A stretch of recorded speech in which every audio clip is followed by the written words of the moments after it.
Pag pinili mo maging isang negosyante,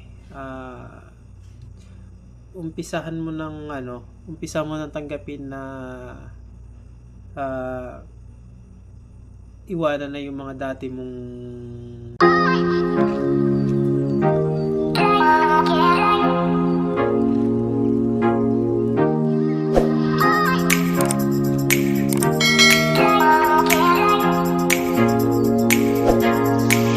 negosyo.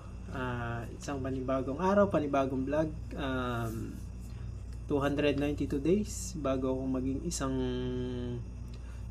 tunay na entrepreneur at isang malupit na businessman.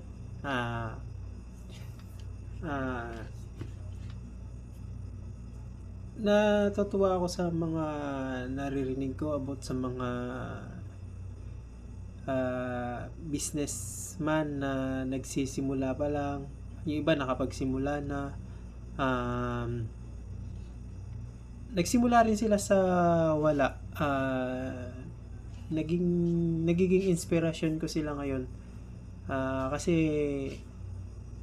kung kaya nila, sigurado ako kaya rin natin. Kaya ko rin. Kaya yan, sa sobrang dami ko rin natututunan kung paano sila nagsimula, kung anong mga discarding ginagawa nila, kung anong mga binago nila sa kanilang mga sarili, sa ugali. Pag pinili mo maging isang negosyante, umpisa mo ng tanggapin na iwanan na yung mga dati mong ginagawa. Yung halimbawa, lagi kang nasa inuman, nasa mga barkada, kung saan-saan bahay o saan-saan tambayan, ikipagkwentuhan. Kailangan na nating iwanan yon once na mag-decide tayo maging isang negosyante, kasi part na yun ng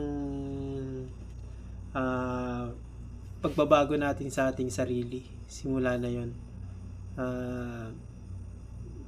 Maaaring may magtampo sa atin, mga dati nating kaibigan, katambayan. Hindi na mawawala yon, pero kailangan nating tanggapin yun. Kasi kung yun ang landas na ating pipiliin, kailangan nating mamili. Hindi na maibig sabihin na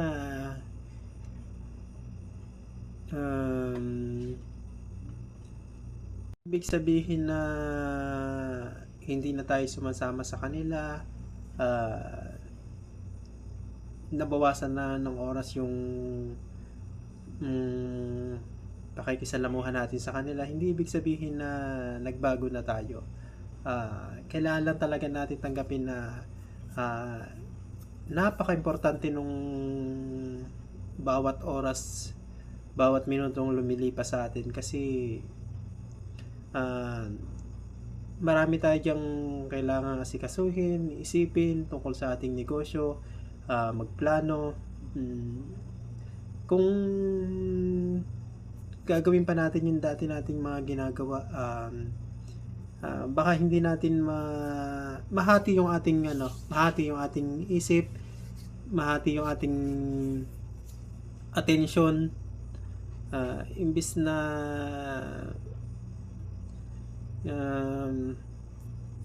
yung mga bagay na inilala natin doon sa kanila, ilan na lang natin sa ating negosyo.